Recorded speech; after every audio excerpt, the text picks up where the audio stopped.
Hi, welcome to the Dollhouse. I hope you all had a wonderful Thanksgiving.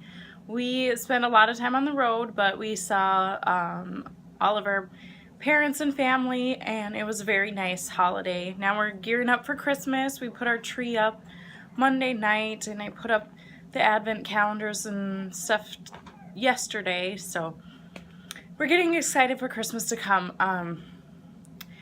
My eating has been a mess since Thanksgiving, and yeah, I had to loosen my belt this morning. It's out of control, but I'm working on reining it back in.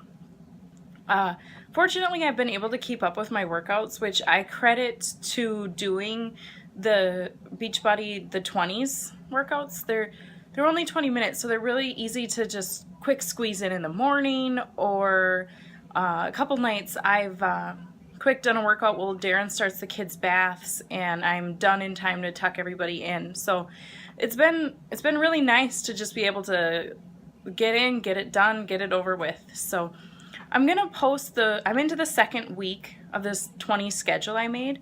So I'm gonna post the first 2 weeks in the blog post, and then next week I'll post the weeks 3 and 4. So if you wanna try this schedule that I'm doing, I really enjoy it.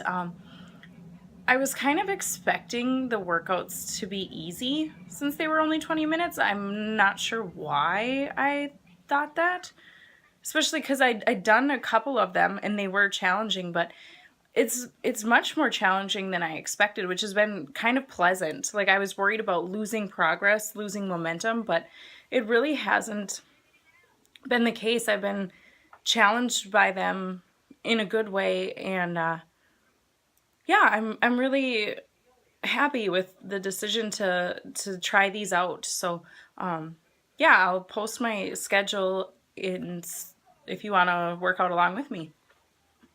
That's about it on that front. I think last week I talked to you, there was a big snowstorm and everything, and I showed you some wool that I had dyed with. Oh, P.S. I did get a Sterno emergency stove, so you don't have to worry about me burning my house down in another blizzard. But anyway, the wool that I dyed during the snowstorm, and I carted up about a third of it into little fluffy roll logs. I haven't decided how I'm going to spin it. Normally and I chose roll logs over a drum carder just because the staple length was so short already. And then with Ainsley helping me, there was really a mixed bag of fiber length. Some of it was really short, and I just didn't think the drum carder would work very well. So I opted for hand cards and roll logs. And traditionally, roll logs are spun woolen, long draw. But I think I might spin these more of a worsted style. I want to try to make a sock yarn, and I want it pretty consistent. So I may do worsted spinning on a spindle with these roll logs, but still up in the air. I have a lot of carding in front of me to do, so I have time to think about it. I told you last week about my big knitting project that I was separating myself from because it wasn't going well. And the saga continues. Knit Picks has their Black Friday, Cyber Monday sale every year, and I am almost out of soak, which I use for hand washing all my wool stuff. So I decided to take advantage of their Black Friday, Cyber Monday deals and get some soak. Well, I was like this close to free shipping. If you spend $50, you get free shipping. So I put some sock needles in my cart, and then I remembered I need new cables for my interchangeable needles. So I threw some interchangeable cables in my cart, which brought me up to the $50 so I could get free shipping. But then when I put in the Cyber Monday discount code, I was back under the $50 mark, and by then I was done looking for stuff, and I'm like, you know what? Forget it. I'm just gonna buy the soak. That's what I need, and just forget the rest. So I did that. The next day I picked up my knitting project and my cable broke. The needle pulled, let's see. I don't know if this is a common problem or if I'm just hard on my needles, but I am breaking my interchangeable cables all the time. I have to replace them, not every project, but probably every other project. So I'm really regretting not ordering the cables. And womp womp. So again, enjoying another separation from this project until I can get, and it's big, so I need my long cable. I don't know. I think they have a few different cable sizes. I think I might even go up a size just because this project's getting too big for that cable anyway, which is probably why it broke. So that's that. And my other projects have not been going so well either. I want to show you this. This is a Knit Picks yarn I got years ago. It's a sock yarn, Imagination, and it is 50% merino, 25% alpaca, and 25% nylon. Nylon is for strength, so your socks don't wear out. Alpaca is for warmth. Alpaca is hollow. It's a lot warmer than wool. And this colorway is Wild West. I snapped this up when the colorway was being discontinued. This entire yarn line is discontinued now. But when it came, it was unlike any other sock yarn I'd seen before. It's very poofy and low twist, and I was kind of bewildered by it. And it being a multicolored yarn, finding a pattern was going to be a challenge because if you pick too elaborate of a stitch pattern, it gets lost in the color changes.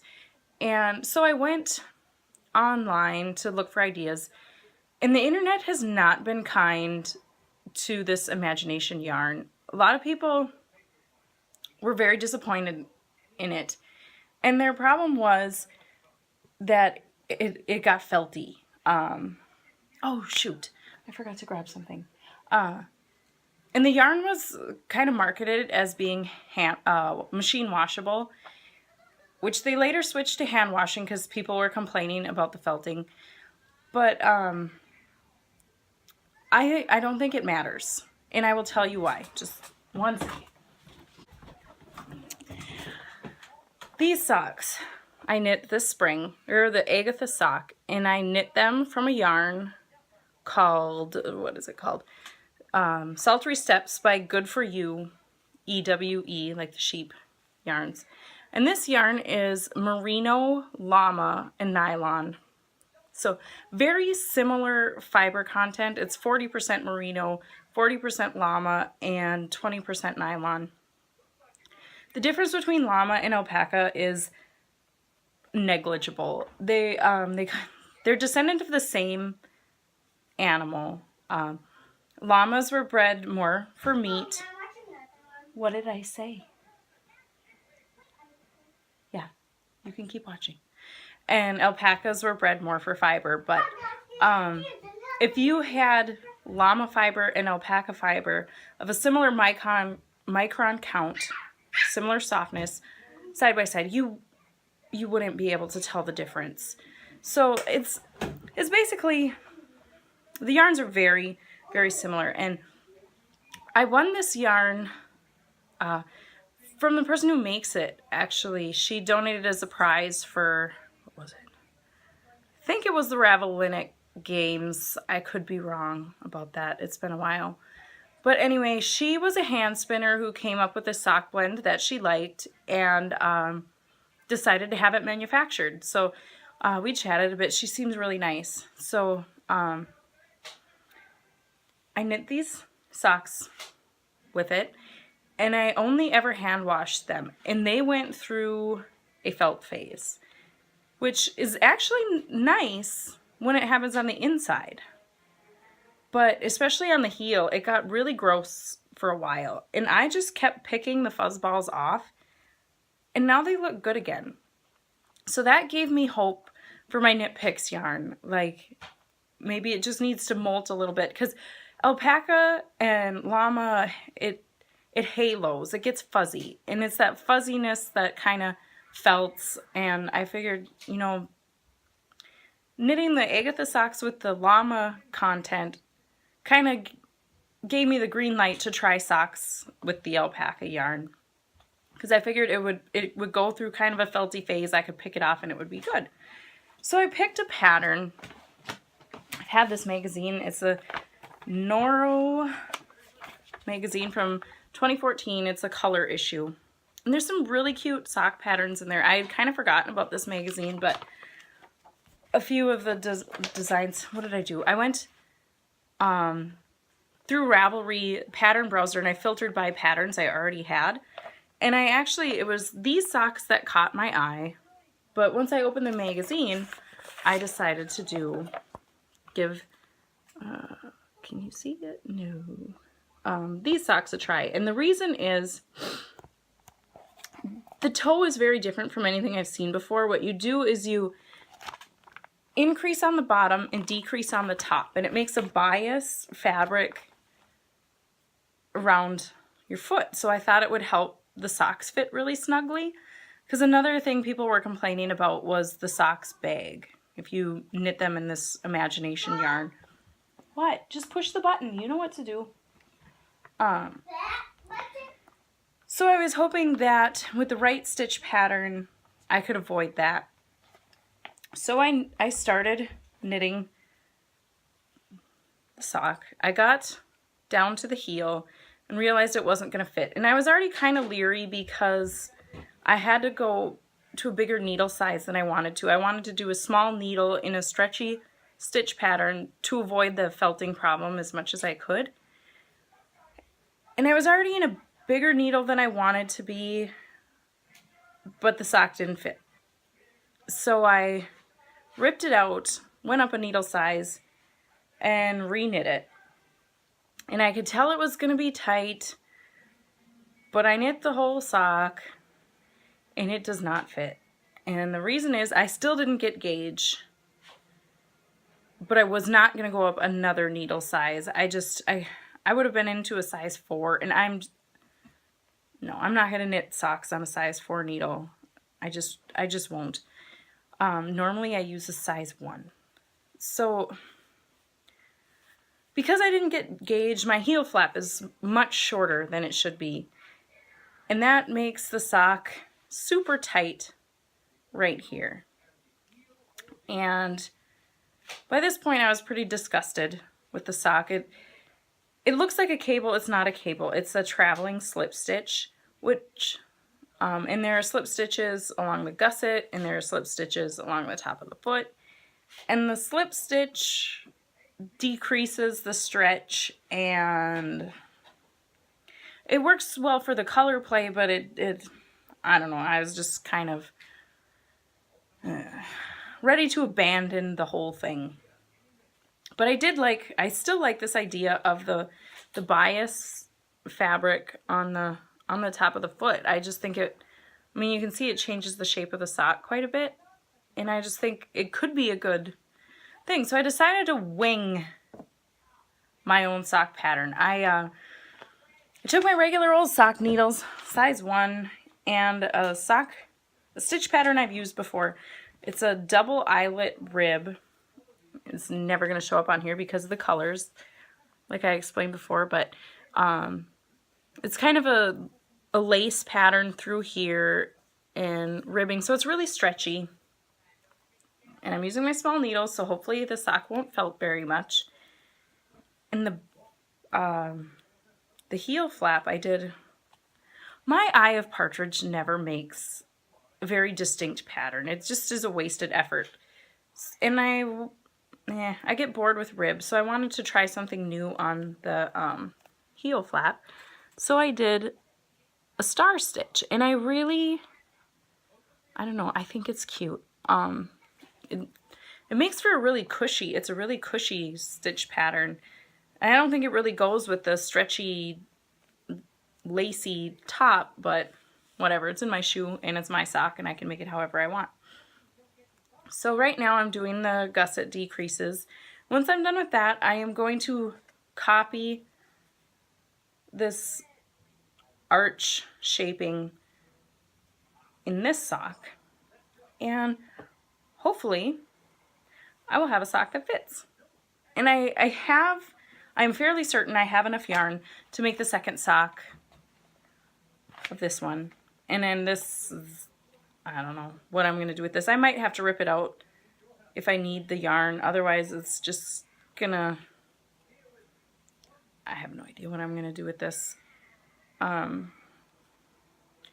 never going to knit another one. It's just going to be a lonely single sock. I don't know. I might just tie it in a knot and give it to the dog to play with because, yeah.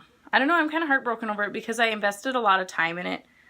But sometimes you just have to know when to call it quits. But I'm excited about this new sock that I'm coming up with, and I plan to write my, I don't think I will go full on write a pattern, but write my recipe for this sock and post it eventually. If nothing else, it'll be in my Ravelry notes. But eventually I would like to get my sock instructions posted because I think it's gonna be kind of cozy. Another thing I did was, I've used this a couple times. This is from the Hermione Everyday sock, and it uses garter stitch along the heel flap, and I really like that. It's kind of, well, garter stitch is a shorter stitch, so it just helps the sock hug your foot a little bit. So I've been incorporating that detail into a lot of my socks. So yeah, this is my Franken sock, and I will post the details of it once I finish and see how they turn out. All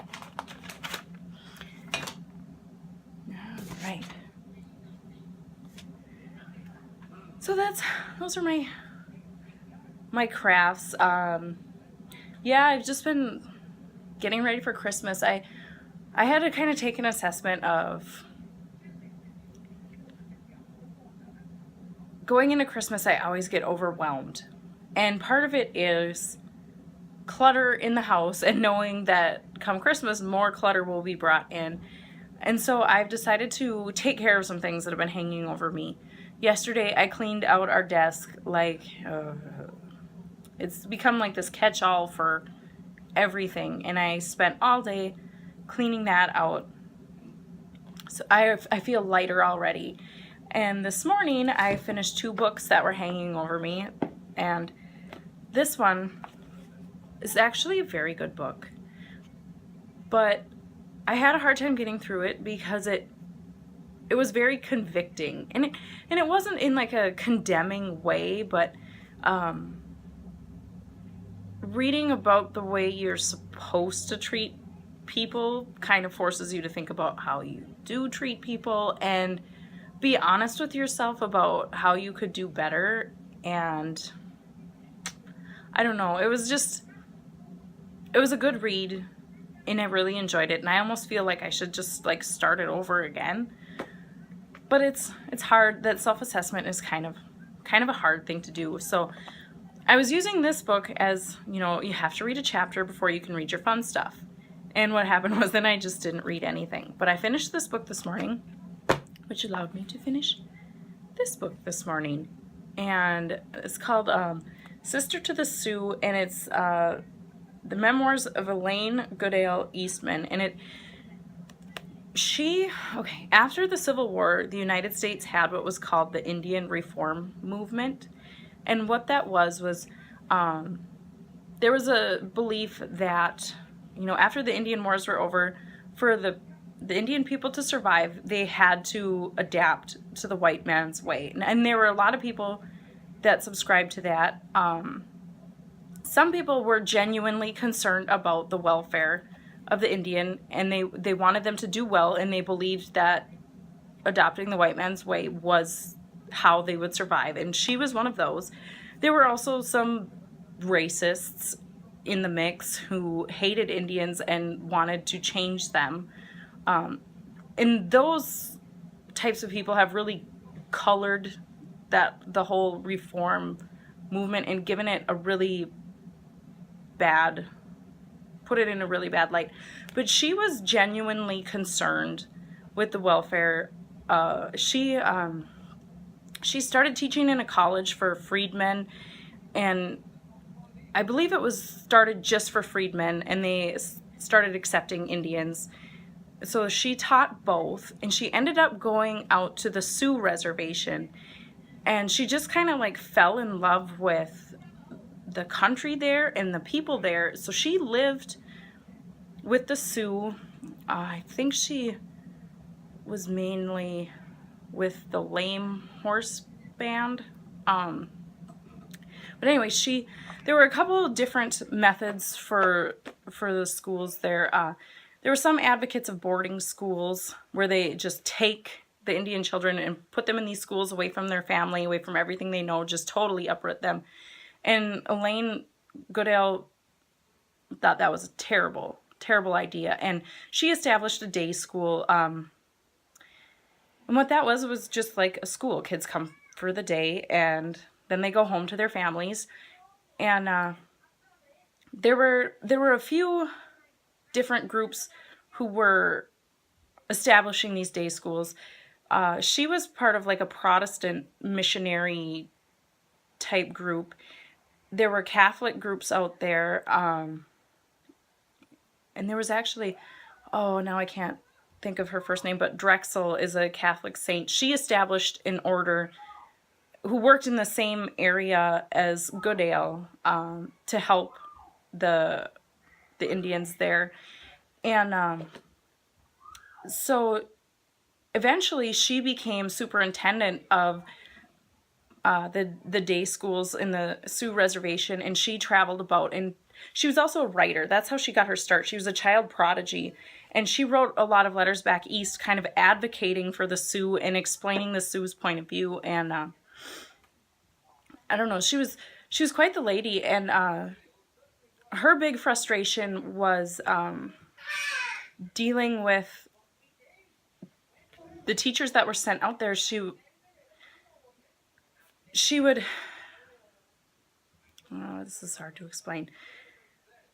Goodale learned Sioux. She lived among the Sioux, and she absorbed some of their culture and ways of doing things. And it really helped her connect with them. She was able to teach them because she could talk with them, and they trusted her. Well, a lot of the teachers were kind of sent out to Indian country. They didn't want to be there. They didn't have any particular concern for the Sioux. It was just a job. So they would not learn to speak Sioux. And they didn't know how to teach English.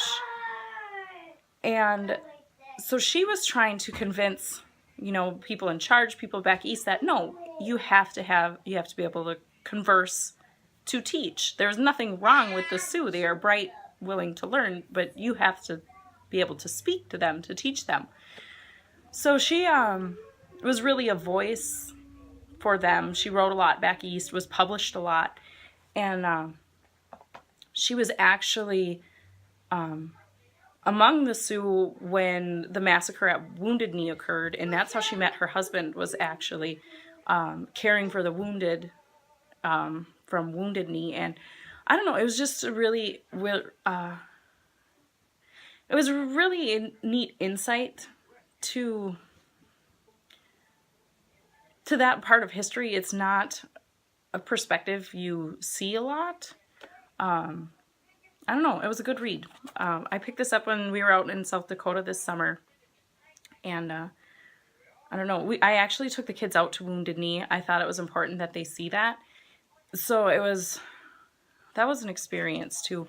But then to read about what happened there after being there, and I don't know, I really enjoyed the book and just the experience of being out in the Badlands. But yeah, so that is pretty much everything. I can hear Sophie's awake, so I'm gonna have to get her up and make lunch, and I will see you next week.